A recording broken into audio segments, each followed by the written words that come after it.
بزرگان محترم، برادران عزیز اور میری اسلامی بہنیں،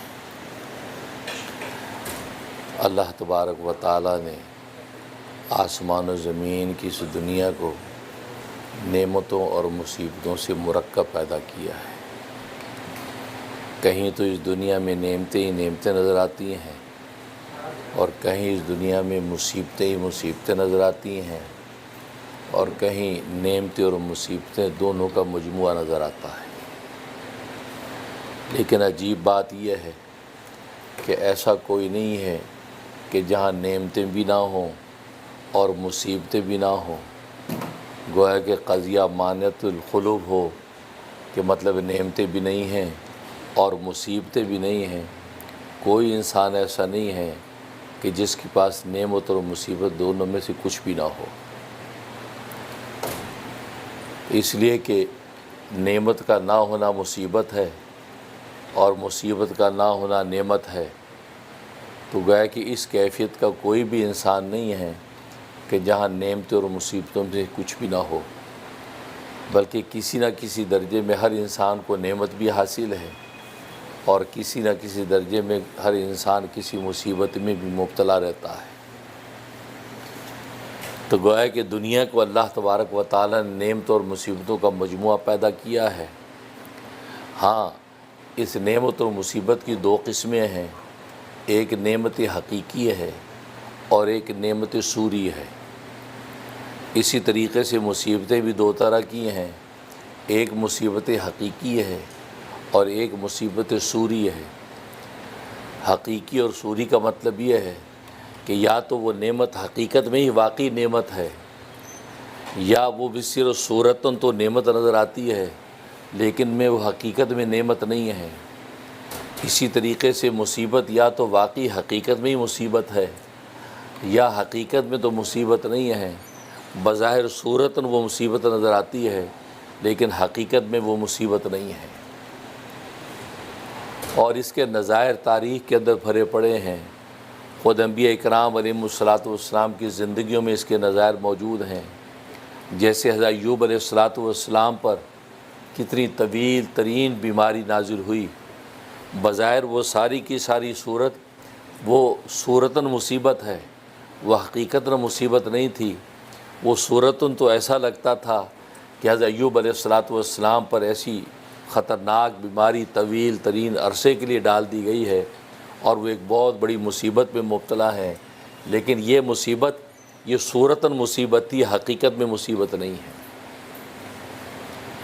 دوسری طرف فرعون کو دیکھو، اس کو اللہ تبارک و تعالی نے کیسے دولت و ثروت کے خزانے دے رکھے تھے، عہد اور اقتدار کی قوتیں دے رکھی تھیں، طاقت کے ذخیرے دے رکھے تھے، لیکن بظاہر وہ نعمتوں میں نظر آتا ہے لیکن حقیقت میں وہ نعمتوں میں نہیں ہے، وہ مصیبت میں ہے۔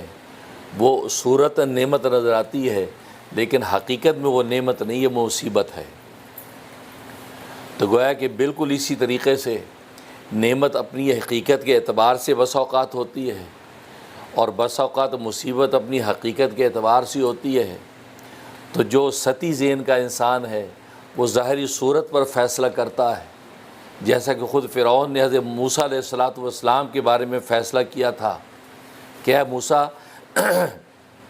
تو مجھے دیکھ اور اپنے آپ کو دیکھ، اور میرے یہ جو کارندے یہاں پر بیٹھے ہیں دربار کے اندر ان کو دیکھ، انہوں نے سونے کے کنگن پہنے ہوئے ہیں، سونے کی تاروں کے لباس پہنے ہوئے ہیں، کتنے بڑے بڑے مالدار قاصد ہیں، یہ سب میرے، اور تو اللہ کا قاصد اگر بن کے آیا ہے تو اللہ تو بہت مالدار اور طاقتور ہے، لیکن تیری حالت دیکھو، تیرے پاس نہ سونے کے کنگن ہیں نہ سونے کی تاروں کے لباس ہیں، تو غریب اور مفلس نظر آتا ہے۔ اس کا مطلب ہے کہ یا تو اس اللہ کا نمائندہ نہیں ہے، اور اگر ہے تو پھر تیرا اللہ غریب ہے۔ لیکن مجھے دیکھ، میں خزانوں کا مالک ہوں، تو میرے نمائندے دیکھو کتنے مالدار ہیں۔ تو اس نے چونکہ سطحی ذہن سے یہ بات دیکھی اور یہ فیصلہ کر دیا کہ میں مالدار ہوں، میرے نمائندے مالدار ہیں، اور یہ موسیٰ علیہ الصلاۃ والسلام اور ہارون علیہ الصلاۃ والسلام یہ مفلس نظر آتے ہیں، یہ جن کے نمائندے بن کے آئے یا تو نمائندہ غلط بیانی کر رہا ہے یا پھر ان کا خدا بھی مالدار نہیں ہے۔ تو یہ سطحی ذہن کی بات تھی، اس نے ظاہری صورت کو دیکھ کر فیصلہ کر دیا۔ جیسے خود قارون نے اپنی مال و دولت کو دیکھ کے یہ سمجھا میں نعمتوں میں ہوں، مجھے جو نعمتیں حاصل ہے وہ کسی کو حاصل نہیں ہیں، اور لہٰذا موسیٰ علیہ السلام سے اس نے تکبر کیا اور کہہ دیا کہ یہ مال تو میں نے عقل سے اپنی فطانت سے یہ سارا کا سارا مال جمع کیا ہے، لہٰذا جو ہے وہ اس میں سے میں تمہیں کوئی حصہ نہیں دوں گا، یہ زکوٰۃ کے نام پہ تو میرا مال بٹورنا چاہتا ہے۔ اس نے بھی اپنے آپ کو بظاہر یہ سمجھا کہ میں بڑی نعمتوں میں ہوں، لیکن حقیقت میں وہ صورتاً تو نعمت تھی، لیکن حقیقت میں نعمت نہیں تھی، حقیقت میں اس کے حق میں مصیبت اور وبال تھا۔ تو بالکل اسی طریقے سے کتنے واقعات تاریخ کے اندر آپ کو نظر آتے ہیں کہ جس میں بظاہر ایک ہی شخص نعمتوں میں نظر آتا ہے لیکن حقیقت میں وہ مصیبتوں میں ہے، بظاہر ایک شخص مصیبتوں میں نظر آتا ہے لیکن حقیقت میں وہ نعمتوں میں ہے۔ تو معلوم یہ ہو کہ اس کا مدار کیا ہے کہ کون شخص نعمت میں ہے، کون شخص مصیبت میں ہے، اس کا مدار ایک ہی ہے، اور وہ مدار یہ ہے کہ نعمت اسے کہتے ہیں، وہ کیفیت اور حالت کو نعمت کہتے ہیں کہ جس کیفیت و حالت میں انسان اس نعمت دینے والے کو یاد رکھتا ہے۔ بس اگر وہ نعمت دینے والے کو یاد رکھتا ہے، اس کے ساتھ اس کا تعلق استوار ہے، تو یہ جو نعمت ہے یہ حقیقی نعمت ہے، یہ صورتاً نعمت نہیں ہے۔ اور اسی طریقے سے مصیبت کسے کہتے ہیں؟ مصیبت اس حالت اور کیفیت کو کہتے ہیں کہ جس میں انسان اللہ کی نعمت دینے والے کی نعمتوں سے، نعمت دینے والے کو بھول جاتا ہے، نعمت دینے والے سے غافل رہتا ہے، تو یہ جو کیفیت یہ مصیبت کی کیفیت ہے۔ تو گویا کہ بنیاد ایک ہی نکلی، یعنی اللہ تبارک و تعالیٰ جو نعمتیں دینے والا ہے، اگر اس منعم کو بندہ یاد رکھتا ہے تو یہ نعمت حقیقی نعمت ہے۔ اگر مصیبت ہے اور مصیبت میں بھی وہ اپنے اللہ کو یاد رکھتا ہے تو یہ صورت مصیبت ہے، حقیقت مصیبت نہیں ہے۔ تو گویا کہ مدار یہ نکلا کہ یہ بندہ اپنے خدا کو کتنا یاد رکھتا ہے۔ چنانچہ ایوب علیہ السلام پر جو آفت آئی، جو آزمائش آئی، اس آفت اور مصیبت میں بھی وہ اپنے اللہ کو بھولے نہیں ہیں، اپنے اللہ کو یاد رکھا ہے۔ لہذا آپ کی وہ جو مصیبت وہ صورتاً تو مصیبت ہے لیکن حقیقت میں مصیبت نہیں ہے۔ اس لیے کہ کہنے والوں نے جب یہ کہا کہ ایوب ایسی بیماری تجھ پر اور سالہ سال گزر گئے ہیں، تیرا اللہ تجھے صحت اور شفا نہیں دیتا، تو اللہ سے دعا تو کر۔ تو حضرت ایوب علیہ السلام نے فرمایا کہ جس اللہ نے مجھے 40 سال تک صحت و تندرستی عطا کی، اب اگر وہ مجھے 40 سال تک بیماری کے اندر رکھے، اب حساب جب برابر ہوگا، اب اللہ سے میں صحت مانگوں تو مجھے شرم نہیں آئے گی، لیکن اس سے پہلے اگر صحت مانگتا ہوں تو مجھے اللہ سے شرم آتی ہے، کیونکہ جان اس کی ہے، مال اس کا ہے، سارا کچھ اس کا ہے، اس نے اپنے لطف سے مجھے عطا کیا اور میں نے آرام اور راحت کی زندگی گزاری، اب اسی کی طرف سے یہ مصیبت آئی ہے تو مجھے اسی طرح برداشت کرنا ہے جیسے میں نے نعمت سے لطف اٹھایا تھا۔ تو گویا کہ اس مصیبت میں بھی اس نے اپنے اللہ کو یاد رکھا، تو معلوم ہی ہوا کہ نعمت کا مدار اللہ تبارک و تعالیٰ کے تعلق کے ساتھ ہے۔ اگر آج ہمیں اللہ نے اچھے مکان دے رکھے ہیں، اچھی دولتیں دے رکھی ہیں، اچھی اولادیں دے رکھی ہیں، اب یہ مراقبہ کرو کہ اللہ کے ساتھ ہمارا رشتہ کیسا ہے۔ کیا اللہ کا منادی جب ہمیں نماز کے لیے پکارتا ہے تو اللہ کے دربار میں ہم جانے کو تیار ہوتے ہیں؟ جب اللہ یہ کہتا ہے کہ جو رزق میں نے تمہیں دے رکھا ہے صبح شام، اب میں ہی تمہیں کہتا ہوں کہ میرا دیا رزق کو تم کھانا نہیں ہے، صبح سے شام تک تمہیں بھوکا رہنا ہے، تمہیں پیاسا رہنا ہے، خواہشوں سے دور رہنا ہے، تو کیا یہ جذبہ ہے کہ ہم اللہ کے لیے وہ قربانی دے دیں؟ اسی اللہ نے جو مال ہمیں عطا کیا، اس اللہ نے ہمیں کہا کہ یہ مال میرے راستے میں زکوٰۃ کی شکل میں خرچ کرو، صدقات کی صورت میں خرچ کرو، خیرات کی صورت میں خرچ کرو، تو کیا میرے ہی دیے ہوئے مال میں سے یہ بندہ خرچ کرنے کو تیار ہے؟ کیا وہ شخص اپنے محل جیسے گھر کے اندر آرام و راحت کی زندگی گزارتا ہے اور اللہ تبارک و تعالیٰ کا امر حج کا آتا ہے، اس محل جیسے گھر کو چھوڑ دو، نرم گدوں کو چھوڑ دو، اچھی پوشاکوں کو چھوڑ دو، اور ایک لبیک کے نعرے لگاتے ہوئے 2 انسلی چادریں لپیٹ کر بیت اللہ کی طرف، میرے گھر کی طرف آؤ، اپنے گھر کی آرام کو میرے گھر پر قربان کر دو، تو کیا یہ جذبہ رکھتا ہے؟ اگر یہ جذبہ رکھتا ہے تو یہ بندہ نعمتوں میں ہے، بظاہر اگرچہ مصیبتوں میں نظر آتا ہو۔ ایک اللہ والے بیٹھے تھے، انہوں نے بوریا لپیٹا ہوا ہے اور ببول کے کانٹے لگائے ہوئے ہیں، اور جھوم جھوم کے کہہ رہے الحمدللہ الحمدللہ، اللہ تیرا شکر ہے، الحمدللہ اللہ تیرا شکر ہے۔ تو کوئی راہگیر گزرا تو دیکھا بھئی یہ شکر کس بات پہ کر رہا ہے؟ پہننے کو کپڑا نہیں ہے، لگانے کو بٹن نہیں ہے، پینے کو پانی کا کٹورا نہیں ہے، کھانے کو روٹی نہیں ہے، یہ شخص شکر کس بات ہے؟ تو پاس جا کے کہتا ہے بابا جی یہ آپ یہ شکر جو کر رہے ہیں، نعرے لگا رہے ہیں، جھوم رہے ہیں، یہ کون سی نعمت آپ کو مل گئی؟ کیونکہ شکر تو نعمت بھی ہوتا ہے، بظاہر مجھے کوئی نعمت تو نظر نہیں آ رہی اور آپ شکر کس پہ کر رہے ہیں؟ تو اللہ والے نے سر اٹھایا، کہا کہ اللہ کے بندے، اللہ نے مجھے سرکار دو عالم صلی اللہ علیہ وسلم کا امتی بنایا، ایمان کا نور عطا کیا، آخرت کی فکر نصیب فرما دی، یہ اتنی بڑی نعمت ہے کہ اس نعمت کے شکر میں لگا ہوا ہوں، جب اس نعمت کا حق ادا کر لوں گا تو اللہ سے اپنے پہننے کے لیے کپڑے مانگوں۔ اللہ اکبر۔ دیکھو ایمان اس کو وہ نعمت سمجھ رہا ہے، سرکار دو عالم صلی اللہ علیہ وسلم کا امتی ہونا اس کو نعمت سمجھ رہا ہے، اور آخرت کی فکر اس کو نعمت سمجھ رہا ہے، اور یہی وہ حقیقی نعمت ہے، یہی وہ حقیقی نعمت ہے کہ جس انسان کو عطا ہو جائے وہ تو نہال ہو کر الحمدللہ کہ صبح شام نعرے لگائے، بجائے اس کے یہ سوچے ارے اللہ مجھے کھانے کو روٹی نہیں ہے، ارے پینے کو اپنے کو کپڑے نہیں ہیں، اللہ میاں کیا ہو گیا، آج ساری آفتیں مجھ پہ ہی ہیں۔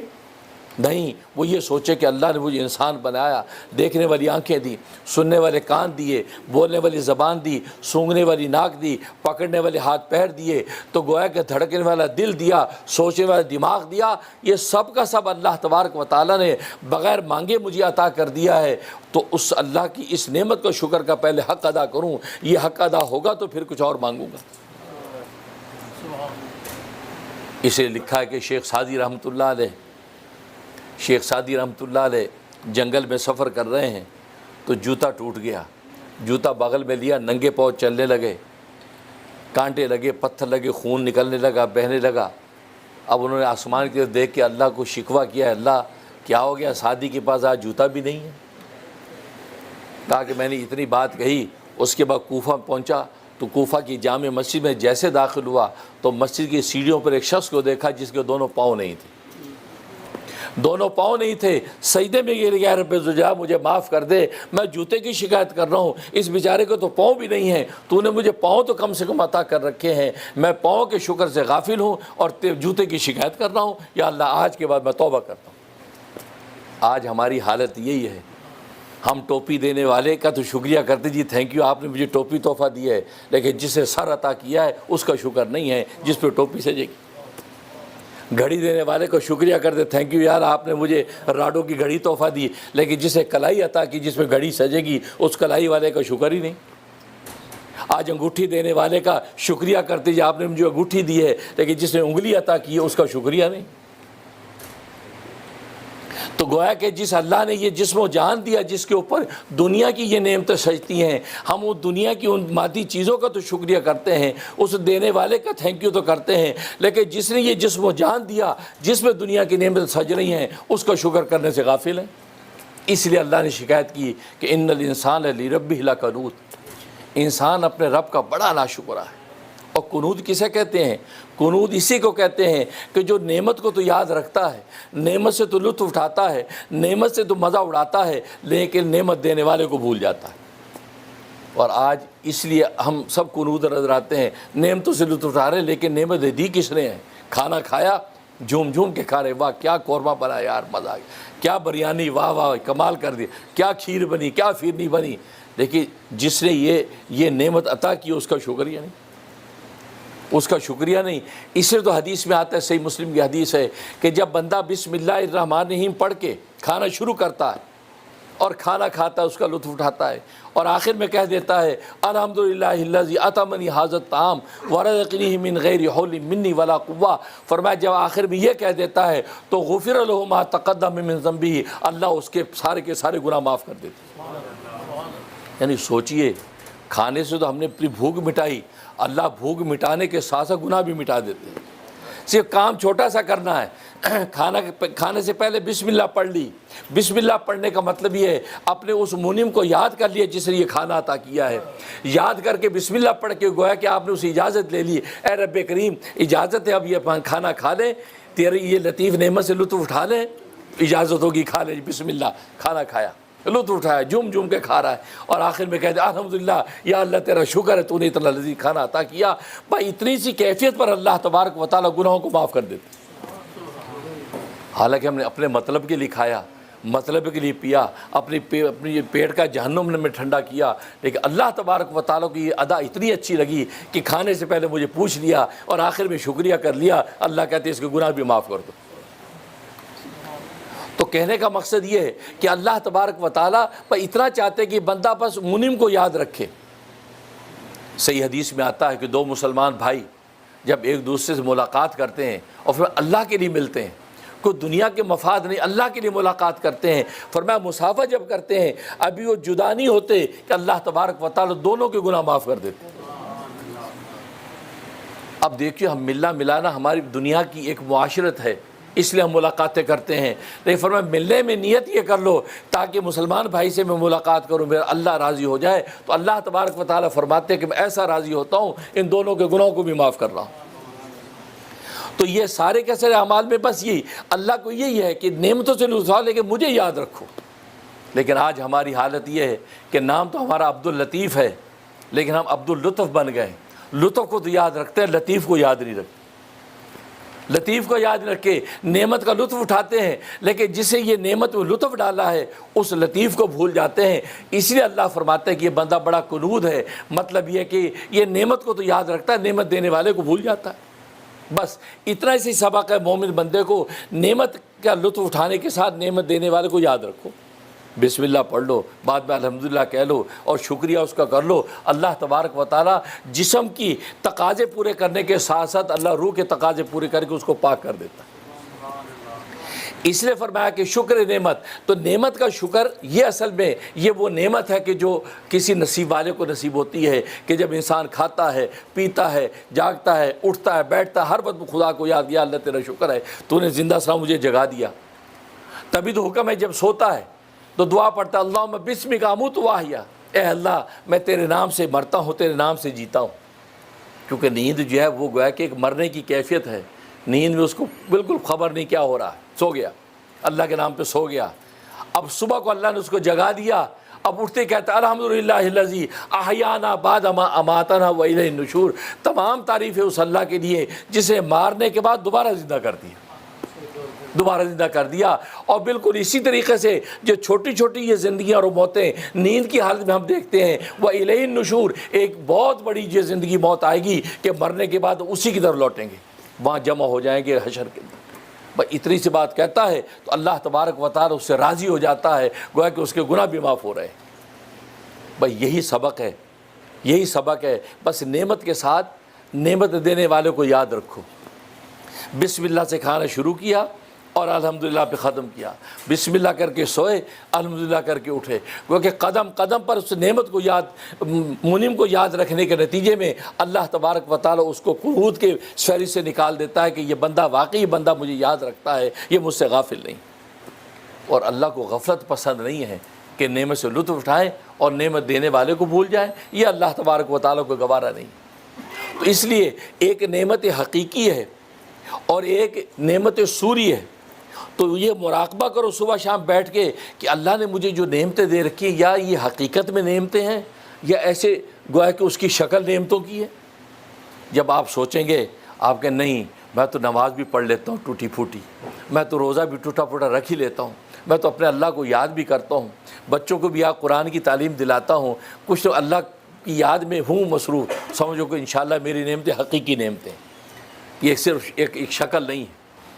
اگر کوئی مصیبت آ گئی تو فوراً مراقبے میں جاؤ کہ یہ مصیبت مجھ پہ آئی، کیا اللہ سے میرا تعلق کیسا ہے، نبی کی سنتوں کے ساتھ میرا رابطہ کیسا ہے۔ سوچا کہ نہیں بھی اللہ کے نبی کی سنتیں بھی ٹوٹی پھوٹی پوری کرتا ہوں، نمازیں بھی پڑھتا ہوں، اور کوئی ایسی چیز بھی نہیں کرتا جسے اللہ کے حبیب ناراض ہوں، تو انشاءاللہ یہ صورتاً مصیبت ہے، حقیقت میں مصیبت نہیں۔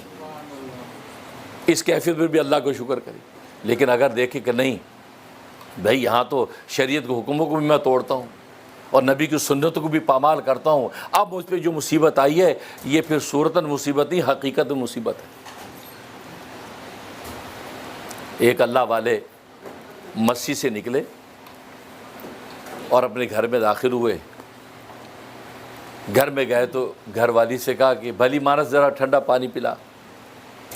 ظاہر اس وقت کا ٹھنڈا پانی تو گھڑے کے اندر پڑا ہوا ٹھنڈا پانی ہوتا, فری کا زمانہ تو تھا نہیں. تو اس اللہ کی بندی نے کہا آپ خود اٹھ کے پی لیں, میں ذرا کام میں ہوں. اب اتنی بات سنی تو گھر سے نکل آئے, مسجد میں آ کے رومال سر پہ آ کے رونے لگے, رو رہے زاروں قطار رو رہے. اب جو مریدین تھے وہ بڑے حیران ہوئے کہ حضرت گھر میں گئے, گھر سے آ کے یا رو رہے, خیریت تو کیا معاملہ ہے. اب جب افاقہ ہو تو کہ حضرت خیریت ہے, سب گھر میں سب ٹھیک ہے. کہتے ٹھیک ہے, تو آپ رو کیوں رہے؟ اور فرمایا کہ اصل میں گھر گیا تو گھر میں نے اپنی اہلیہ سے کہا کہ پانی پلا. اس نے کہا کہ میں ذرا کام میں اٹھ کے خود پی لو. تو میں نے یہ سوچا کہ میری اہلیہ جو 40 سال سے میرا ساتھ ہے اور اسے کبھی سرے منہ انحراف کبھی میری حکم عدولی نہیں کی, آج مجھے اسے پانی دینے سے انکار کیوں کیا؟ تو میں نے سوچا یہ تو میرے محتاط ہے, میں جس کا محتاط ہوں, میں نے کہ اس کا کوئی حکم تو نہیں توڑا, میں نے کہ اس کو تو کہیں ناراض نہیں کیا, میں نے اس کا کوئی امر تو جب وہ ادھر ادھر نہیں کیا. تو میں نے غور کیا تو مجھے پتہ چلا, میں جب آج مسجد سے نکلا تھا تو سنت کے مطابق جوتا نہیں پہنا تھا. اس کا وبال یہ ہوا کہ اللہ تبارک و تعالی نے میرے محتاط کو میرا مخالف کر دی. فرمایا کہ یہی ہے کہ پیارے نبی کی سنتوں کو جب ہم پورا کرتے چلے جاتے ہیں, کیونکہ نبی ہمارے سر کے تاج ہیں, اپنے تاج کی جب آپ نے فکر کی تو اللہ تبارک و تعالی آپ کے محتاطوں کا آپ کا تابع کر دیتے.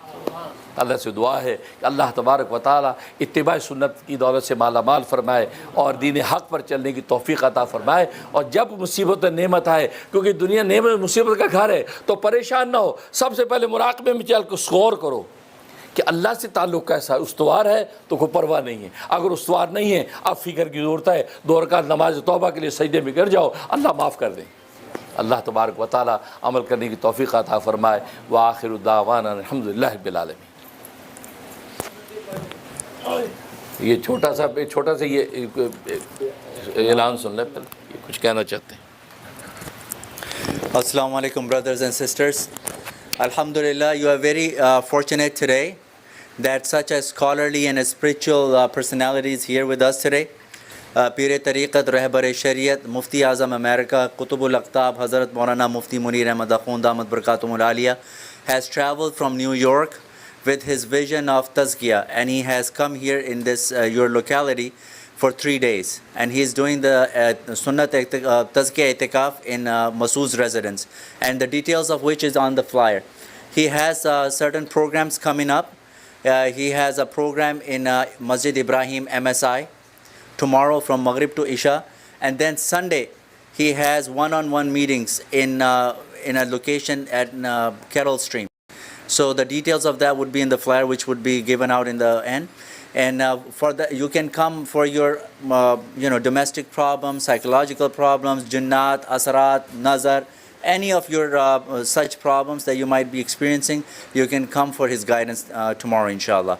The timings for that is from 10 to 3 p.m. 10 a.m. to 3 p.m. Okay, jazakumullah. After Maghrib? Yes, and Masjid Ibrahim is in after Maghrib. So Maghrib to Isha is a program in Masjid Ibrahim. Jazakumullah khair.